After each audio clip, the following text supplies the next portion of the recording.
TCS लवजिहाद प्रकरणी MIM नगरसेवक मतीन पटेल रडारवर आलेत। पोलिसांनी मतीन पटेल यांचा मोबाईल जप्त केलाय। निदा खानला घरात आश्रय दिल्यानं ही कारवाई त्यांच्यावर करण्यात आली आहे। नाशिक धर्मांतर प्रकरणात संभाजीनगरचे नगरसेवक मतीन पटेल हे सहआरोपी असल्याची माहिती।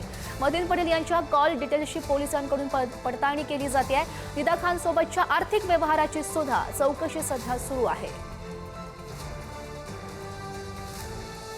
TCS लवजिहाद प्रकरणी MIM नगरसेवक मतीन पटेल हे आता रडारवर आल्याचं बघायला मिळत आहे। पोलिसांनी मतीन पटेल यांचा मोबाईल जप्त केलेला आहे। त्यांची चौकशी सध्या सुरू आहे। निदा खानला मतीन पटेल यांनी त्यांच्या घरामध्ये आश्रय दिला होता, त्यामुळे ही कारवाई आता त्यांच्यावर करण्यात आलेली आहे। आणि या सगळ्या संदर्भात अधिकची माहिती जाणून घेऊयात। आमचे प्रतिनिधी किरण ताजणे आपल्यासोबत आहेत। किरण,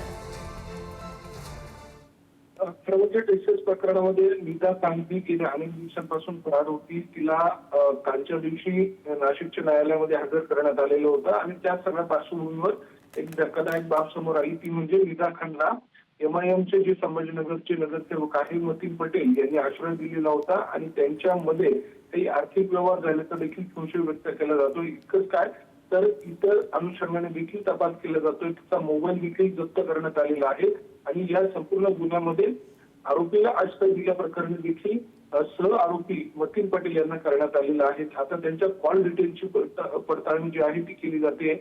मतीन पटेलच्या मदतीनं काही वरिष्ठ MIMच्या नेत्यांसोबत निदा संपर्कात होती का याची देखील चौकशी केली जाते। आता त्यामुळे नाशिक पोलिसांच्या तपासाला वेग आला असून तपासात काय समोर येतं हे पाहावं लागणार आहे।